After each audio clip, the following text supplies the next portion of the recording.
Good morning. My name is Betty Capaldo. I'm retired president of Junior Achievement of Rhode Island, and it is my honor and pleasure to introduce you to our interviewee, Bill Annino. Bill, what was your life like before Junior Achievement, and how did you get involved? Well, it's an interesting journey, and it started back in 1968. I was a junior in high school, and there was an assembly that took place on junior achievement. And back then, the school I went to in Connecticut, New Britain High School, was the second largest school in the state, and the auditorium was packed. It was just full of kids. And there was a gentleman that got up with a slide projector and he proceeded to give a presentation on what junior achievement was all about. The poor guy, his slides slid and some of them were backwards, and it didn't take long before the whole crowd started going, laughing at him. And principal had to get up and say, hey, one more crack and detention, we catch you. And it made things worse. And it went from bad to worse, but he finally finished his presentation and he utilized the school's cheerleaders from the football team to hand out the applications and to collect them. And I thought that was a neat thing. And then, all my buddies, we were sitting together and, no one was signing up for junior achievement. And we still didn't know what it was about after his presentation. But we noticed that there was some girls a couple of rows in front of us that filled out their applications. So I went to my buddies and I said, you know what, we're going to sign up for this. We don't know what it is, but we're still going to do it. So we signed up for it. And a couple of weeks later, I got a letter in the mail and a phone call saying, come down to the JA Center for an orientation. And I did. I went with my friends and turned out to be an incredible experience. It was an old supermarket that was converted into a JA center. It still smelled like an old supermarket. I remember back then. But went there and we were broken up into different groups. And the ironic thing, Benny, is that the group that I was selected to be part of was sponsored by the Stanley Works. And the Stanley Works was a company that my great grandfather, when he came from Italy, came to work for. And he unfortunately passed away at a very young age. And then my father, at 16 years old, started to work at the Stanley Works. And I said, oh, how ironic this is that my JA company is going to be sponsored by the Stanley Works.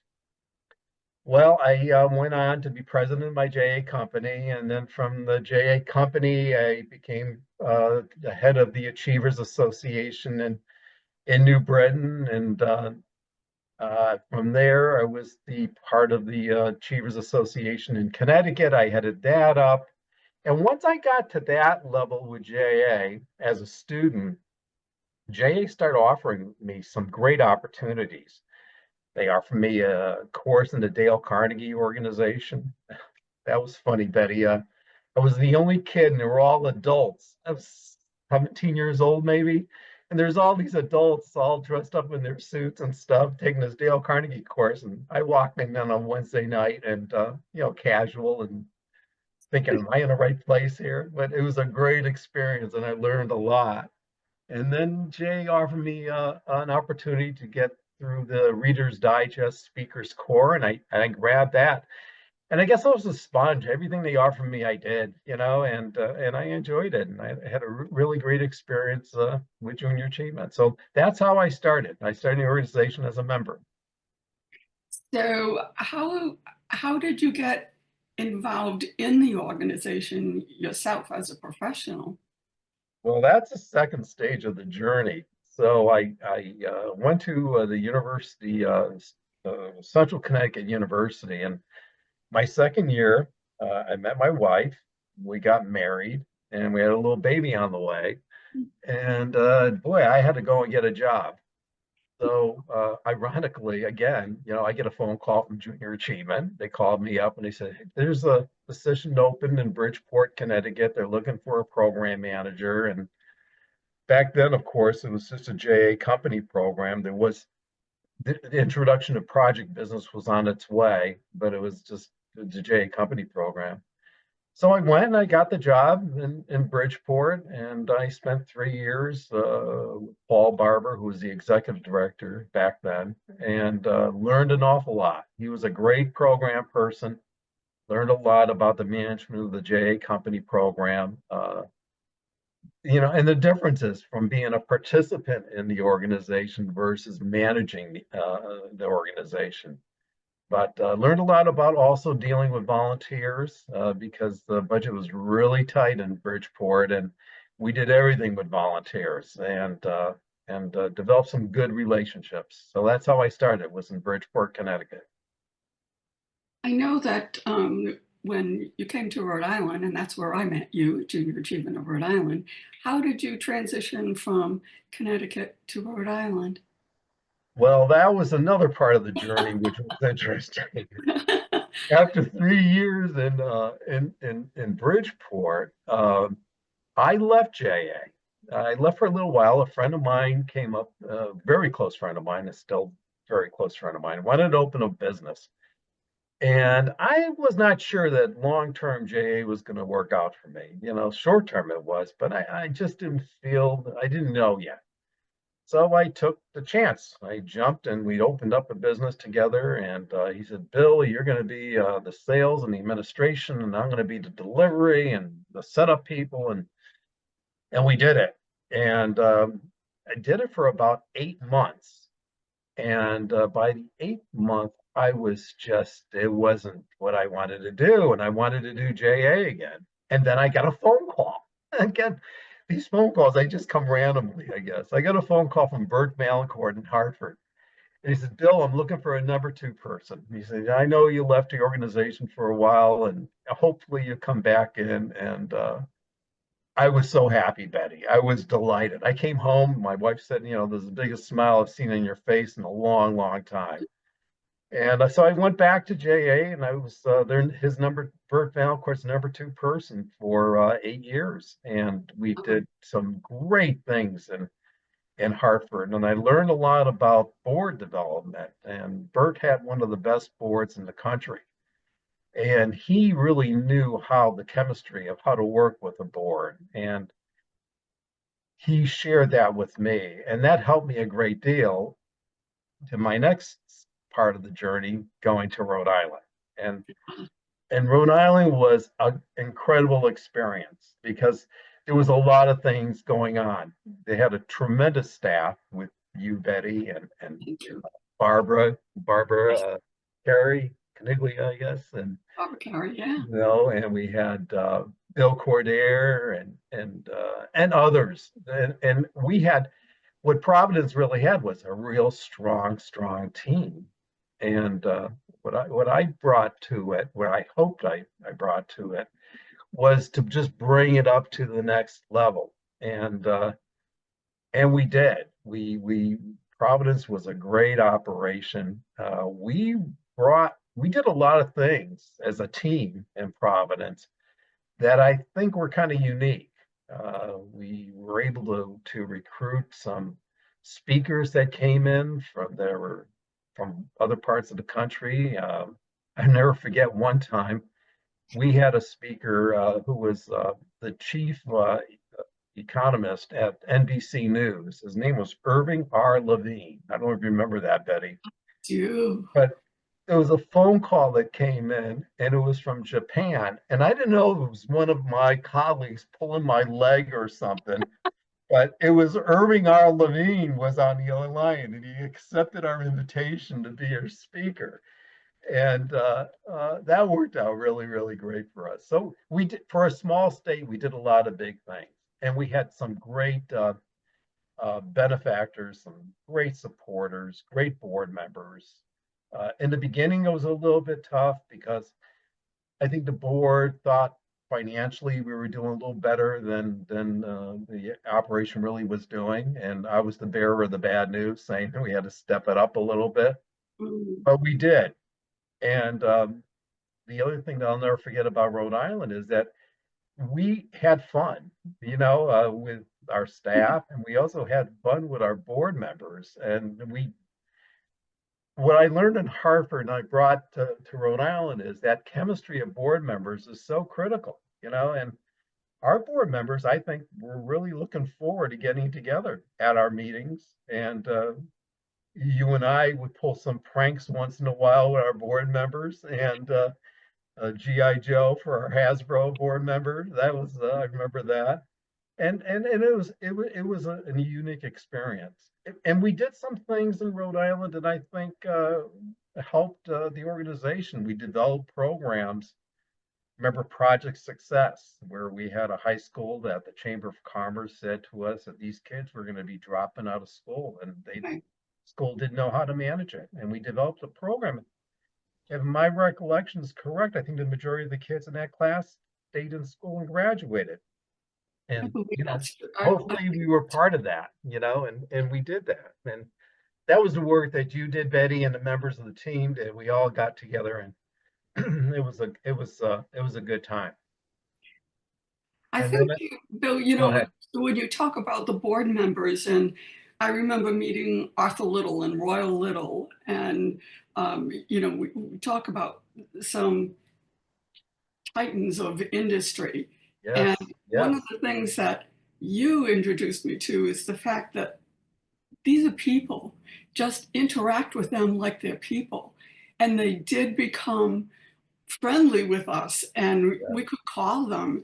And I don't think any other organization would offer that kind of opportunity to have that input with board members. And you really brought that to the front, that you showed us how to do that. So that was great. Betty, I remember the Little family, which they're the founders, as you know, of Textron, Yes. and Royal Little. They supported our project business Yes. programs in Rhode Island through the foundation. And I remember at his 92nd birthday, we developed a kind of like an idea, and that was to have the kids of the classes that he supported send birthday cards. Mhm. And I remember going to his office and he actually opened up all these cards, and he was so pleased. The Mhm. kids were thanking, Mr. Little for all the support and stuff. And I said, well, geez, that was a touching moment, because Yes. sometimes we don't say thank you enough for all the support that the people have given the organization, both individuals and corporations. And that was striking. He handed me a book. You probably have a copy of it too, Betty. And he autographed it. And the book was How to Lose $100 Million and Other Valuable Advice. And Yes. I says, Mr. Little, I said, I don't think I'm ever going to be at that stage, but I appreciate the book and I will read it. So, we talk a little bit about some of the initiatives that you were involved with, but of course, your involvement in junior achievement didn't stop in Rhode Island. So, talk a little about going north of us to Boston. Well, that's the next part of the journey, and which was also very interesting. We I got a phone call again, but this time the phone call was from the board chairman in Boston, and he said, "Hey, Bill, we've heard a lot about what you're doing in Rhode Island, and we think that there's your skills really could come and play here in Boston." And Betty, I don't know if I ever relayed this to you. I had no interest in Boston. Boston had a lot of problems. And then I was at the stage of my life that I was saying, do I want to go to Boston and be the next president that gets fired? Because Yeah, that's what was happening in Boston. that was the Uh, reputation. Yeah. yeah, it was pretty tough. But anyways, they convinced me, and I went to this interview, and my style, Betty. But there was these three older gray-haired guys, and stuffy as you cannot imagine. And they were conducting an interview, and I was not. I was just my premise of going there was to chat with them. It was not an interview. It was to talk to them, and I made that perfectly clear. But they had a different idea. Um, So I spoke to them for about an hour or so. We went through a bunch of different things, and I got back home and I said, "Geez," I told my wife one day, I said, I think they're going to offer me a job, and I didn't, I wasn't planning to interview for the job, and I don't know if it's right or wrong. I said it would be a challenge. Make a long story short, they offered me a position, and I accepted it.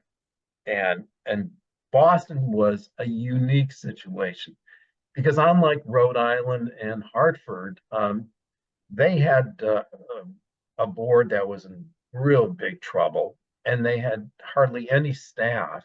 They had a couple of people that worked, all the rest didn't work. And the morale was really, really low, both in the schools and with the business community. So there was a lot of challenges in Rhode Island, in Boston, excuse me.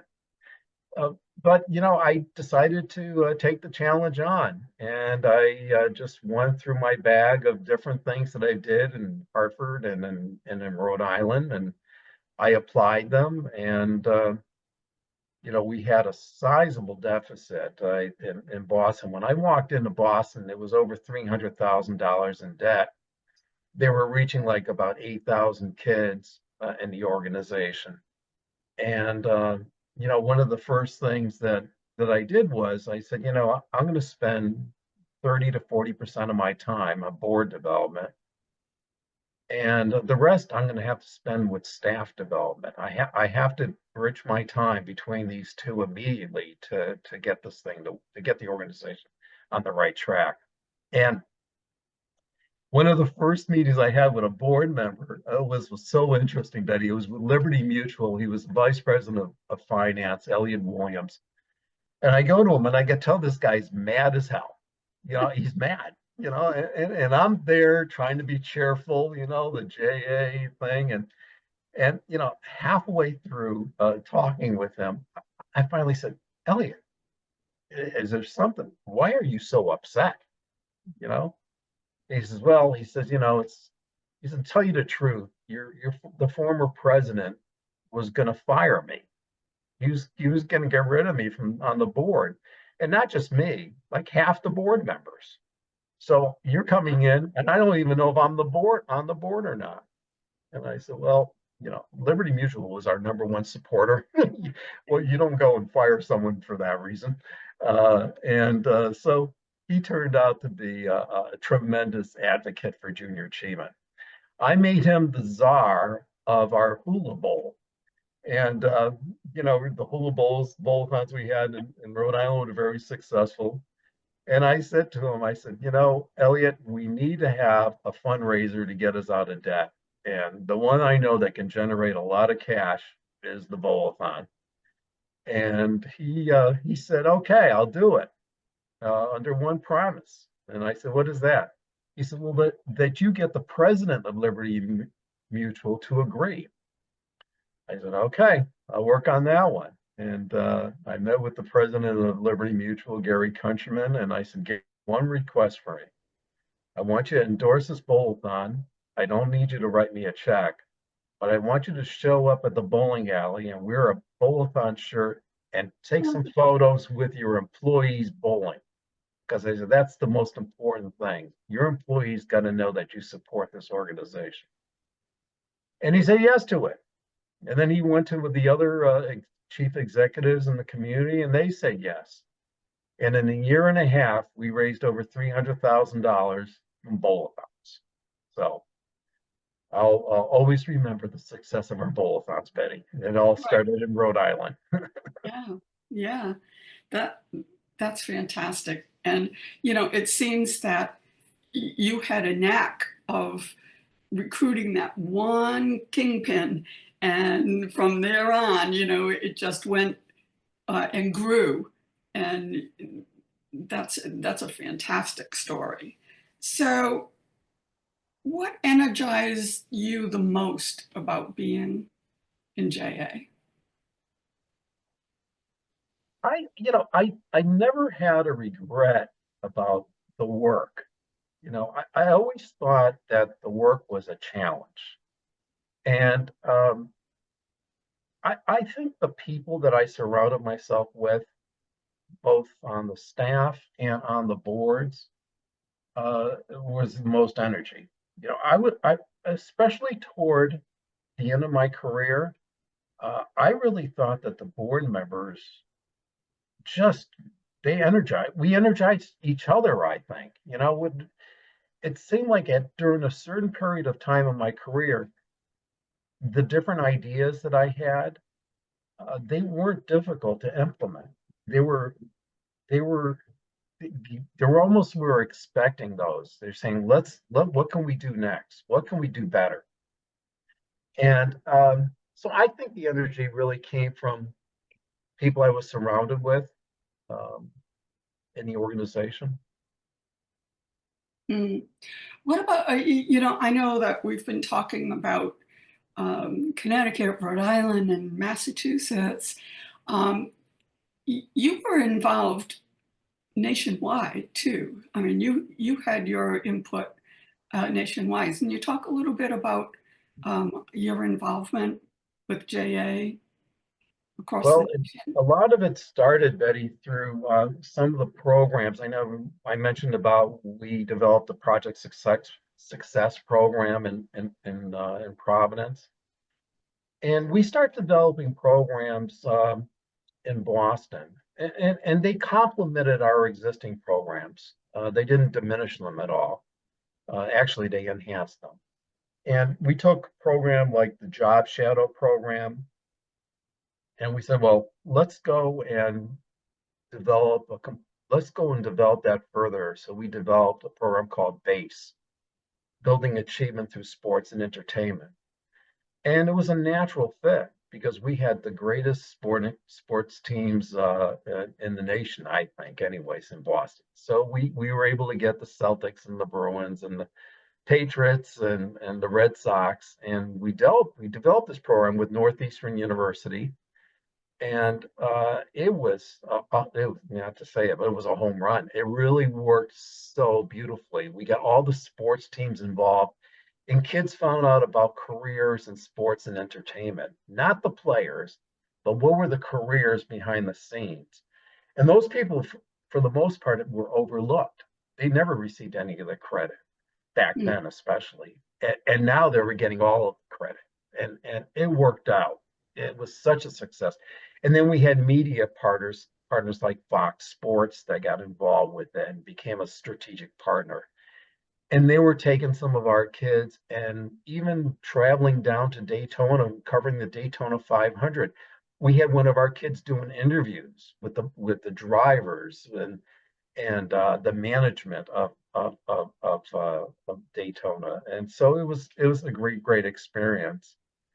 So these type of programs led us to expand into other programs. We had a program called the Junior Achievement Academy, which we also Boston had tremendous colleges and universities, as we all know, right. but they weren't involved with junior achievement. And we said we had to figure a way of getting that involvement. So we developed the JA Academy, which was a model of our existing programs. They were modeled after our existing programs, but it took a group of disadvantaged students, brought them into a college environment, and they teamed up with a business leader and a professor. So that was the unique part about the program. And it wasn't a program with a lot of numbers. I think we had as many as 15, and Carolyn Bassett was the person who ran that program, and she did a phenomenal job with that. Oh, she did. It was just incredible. And that program received a lot of publicity, and a lot of new supporters came in because of that program. From there, we got MIT involved with the organization, and that was challenging, but at the same time, it was so rewarding We had the JA Titan program, which we worked with MIT in the development of that program. And we expanded that and we brought the internet in. And we got a lot of internet companies that in the Boston areas that rallied, that never supported us, rallied behind the Titan program.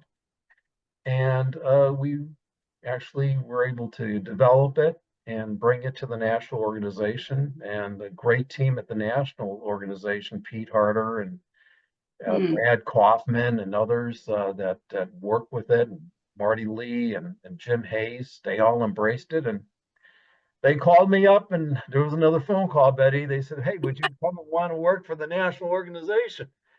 And I said, "Well, I don't think I could do that." And then I went back and forth, and I said, "Geez, maybe I can do both. Maybe I can be in Boston and work at the national organization, carve out the time because I had a great number 2 person in Boston, Denise Flynn. I said, she'd be a natural. So when I'm away, she's there.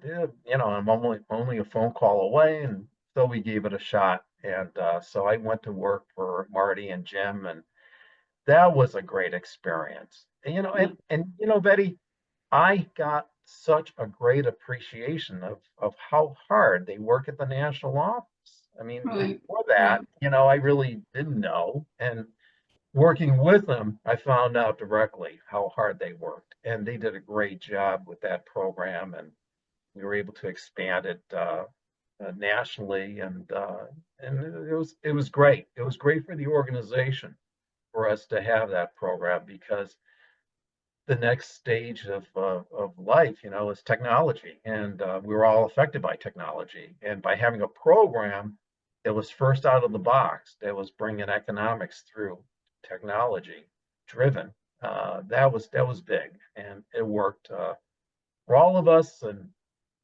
then it also worked that we were able to get some funding through a relationship that we had with a senator. We went and asked for some federal funding, which the organization never really received before. But we did. We got a grant, and it was the largest gift the organization received, federal gift, through our working together as a team. So some good things in junior achievement. And I ended up 18 years where I thought maybe 6 months might be it in Boston, but it was 18 years. And I have to say that the whole journey was a great one.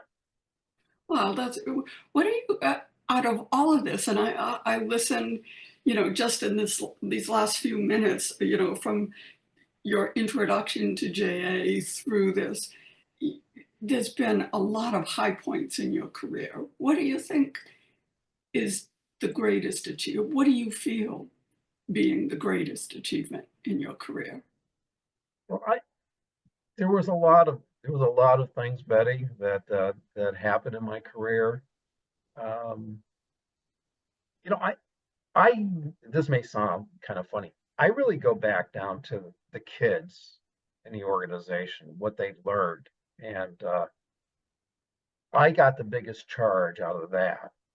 Seeing that, it's great to develop programs, it's great to raise funds, it's great to get the organization to move forward. In Boston, we had started, as I mentioned earlier, with 8,000 kids. When I left, it was close to 50,000 kids that were involved in the organization. My biggest charge was hearing from the kids. What do they get out of the program? And seeing those kids, later on in life and what they have achieved. Um, Junior achievement really is about achieving. And I don't care which one of our programs they were involved with. If they were successful just a little bit because of their exposure in junior achievement, I felt good about that. Mm-hmm. In hearing that, and I know that that's really personal to you, but overall, as an organization, why do you think junior achievement is still critical? I, I, I think it's critical. You take how the organization started, its roots, and what it Mm, achieved way back from the JA Company program. you take the concepts of what happened there and back then, you apply them to JAF today, and there's no other organization that's reaching out to kids and giving them an understanding of what business is really all about. You know, I go back to, I reflect back when I started in JA and the JA company program. I thought it was extremely impactful to me that the organization was such a melting pot. I remember back as a kid in JA, in my JA group, they were all different high schools. There were a good balance of girls and boys and different nationalities. And you say to yourself, that's what is going to happen to these kids someday. They're going to go out in the business world, or they're going to go in education, and not everyone's going to look just like them. They're going to have to know how to relate to other people. And I think the exposure that junior achievement provides students, from kids in the classroom that meet business people that come in and volunteer their time, to the executives that spend their time talking to kids, I think that's extremely valuable. And I don't know of any other organization that does it as well as JA. And that's probably the reason why we're still in existence. There's that need. And as long as there's a need, JA can fulfill it. Yeah, I think that that's really important too. And I think what you also supported in your career too is introducing business people into the education environment and being directly involved with kids. Because there comes a point, when you become part of a business or an organization, you have your own little bubble. And how many times have we heard from volunteers that they got more out of doing JA than what they thought the kids got? Their experience with junior achievement was also, did you find that throughout your career, people Oh, say I, that to you? I have, I have, and I've heard so many of those stories. There was a real large car dealer in the greater Boston area.